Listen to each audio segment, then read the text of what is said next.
Yes Bapatla జిల్లాలో కూడా మొంతా తుఫాను తీవ్ర ప్రభావం అయితే చూపిస్తోంది. ప్రస్తుతం బాపట్లలో ఉన్న సిచ్యువేషన్ గురించి మా ప్రతినిధి ప్రమోద్ లైవ్ ద్వారా అందించడానికి సిద్ధంగా ఉన్నారు. ప్రమోద్, ప్రస్తుతం బాపట్లలో పరిస్థితి ఎలా ఉంది, సిచ్యువేషన్ ఏంటి?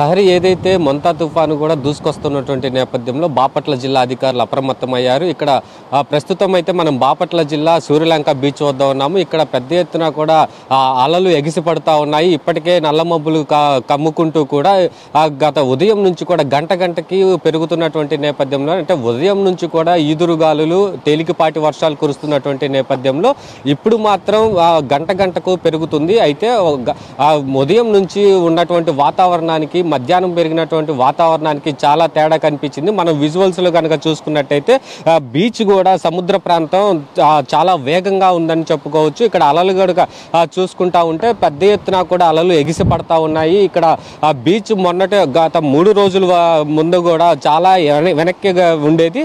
అయితే నిన్నటి నుంచి సముద్రం ముందుకు వచ్చినటువంటి నేపథ్యంలో ఎవరిని కూడా ఇక్కడికి పర్యాటకులను కానీ మత్స్యకారులను కానీ ఎవరిని కూడా అనుమతించట్లేదు. ఎవరికి కూడా అనుమతి లేదంటూ ఇప్పటికే పోలీసులు ఇక్కడ అంతా జల్లెడ పట్టి ఎవరైనా ఉన్నా సరే వారిని పునరావాస కేంద్రాలకు అయితే తరలిస్తా ఉన్నారు. అయితే బాపట్ల నియోజకవర్గంలో బాపట్ల జిల్లాలో ప్రస్తుతం 91 పునరావాస కేంద్రాలు ఏర్పాటు చేశారు. ఈ పునరావాస కేంద్రాల్లో కూడా బాపట్ల జిల్లాలో సంబంధించినటువంటి ఎక్కడైతే లోతట్టు ప్రాంతాలు ఉంటాయి ఆ లోతట్టు ప్రాంతాల్లో ప్రతి ఒక్కరిని కూడా సురక్షిత ప్రాంతాలకు ఇప్పటికే తరలించారు.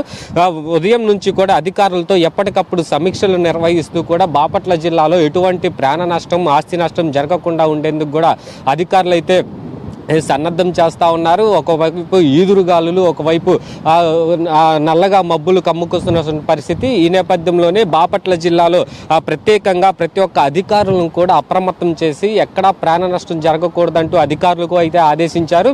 అయితే పునరావాస కేంద్రాల్లో ఉన్నటువంటి వారికి కూడా ఎటువంటి అసౌకర్యం కలగకుండా వారికి కావాల్సినటువంటి వైద్య సదుపాయాలు కావచ్చు, వారికి కావాల్సినటువంటి భోజన సదుపాయాన్ని కూడా ఎప్పటికప్పుడు పర్యవేక్షిస్తూ వాళ్ళకి ఉదయం బ్రేక్ఫాస్ట్ నుంచి మధ్యాహ్నం లంచ్, సాయంత్రం డిన్నర్ కూడా ఏర్పాటు చేస్తూ ఉన్నారు.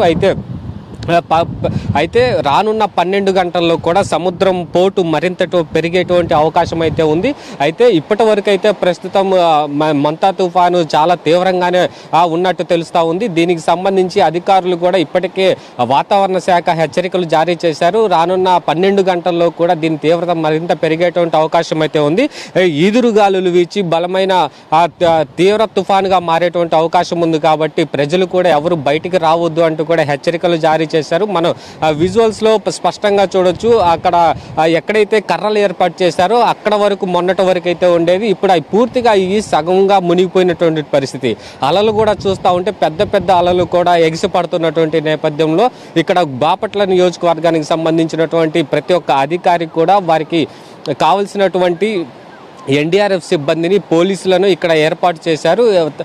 ఎవరికైనా ఎటువంటి ప్రమాదం కలిగినా కానీ వెంటనే ఎన్డీఆర్ఎఫ్ సిబ్బంది అక్కడికి చేరుకొని వారికి కావాల్సినటువంటి సురక్షిత ప్రాంతాలకు తరలిస్తూ ఉంటారు. అయితే ఈ నేపథ్యంలోనే ఇటు బాపట్ల జిల్లాకు సంబంధించినటువంటి రాష్ట్ర ప్రభుత్వం ఒక ప్రత్యేక అధికారిని కూడా నియమించింది. ఆ ప్రత్యేక అధికారి ఇప్పుడే జిల్లా కలెక్టర్ కార్యాలయంలో అధికారులతో సమీక్ష నిర్వహించారు. అయితే జిల్లాలో చేస్తున్నటువంటి పనులపై కావచ్చు సమీక్ష నిర్వహించారు. అయితే ఒకవైపు మొంతా తుఫాను తీవ్రత పెరుగుతున్నటువంటి నేపథ్యంలో బలమైన ఈదురుగాలులు వీస్తున్నటువంటి సందర్భంలో ఎక్కడైనా సరే చెట్లు విరిగిపడినా, విద్యుత్ స్తంభాలు విరిగిపడినా సరే వాటిని వెంటనే మెరుగుపరిచే విధంగా కూడా ఇటు విద్యుత్ శాఖ అధికారులు, నగర మున్సిపాలిటీ సిబ్బంది కూడా అప్రమత్తమై ఉన్నారు. ఎక్కడైనా సరే వెంటనే విద్యుత్ స్తంభాలు కనుక కూలిపోతే వాటిని వెంటనే కూడా మార్చి వేరే కొత్త లైన్ అయితే వేస్తా ఉన్నారు.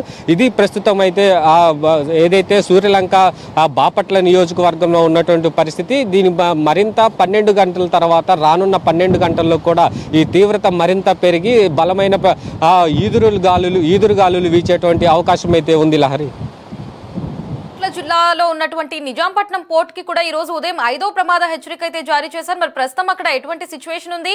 ఆ 5వ ప్రమాద హెచ్చరిక కొనసాగుతుందా లేదంటే అదేమైనా ఇంక్రీజ్ చేశారా?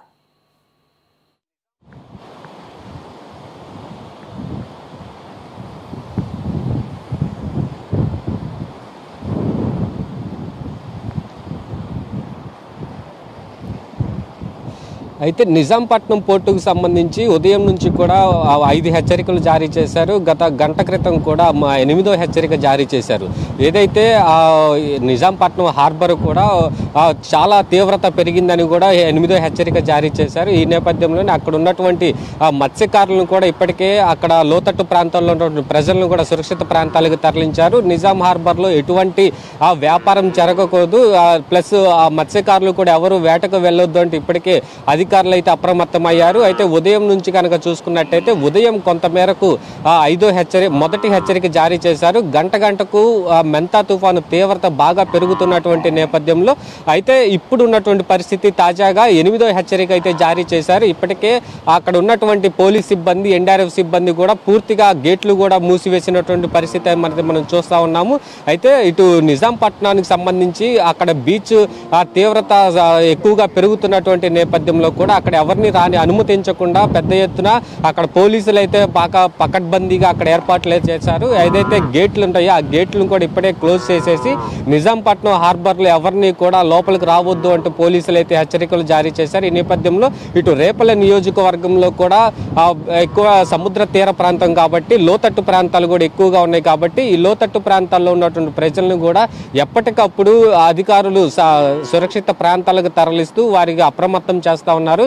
ఒకవేళ ఇటువంటి సమస్య ఉన్నా సరే వెంటనే ఏదైతే జిల్లా కలెక్టర్ కార్యాలయంలో ఏర్పాటు చేసినటువంటి కమాండ్ కంట్రోల్ రూమ్ లో కూడా వెంటనే వారికి ఫోన్ చేసి వారికి ఉన్నటువంటి సమస్యలు కూడా తెలపాలంటూ ఇప్పటికే అధికారులు ఆదేశాలు జారీ చేశారు. లహరి.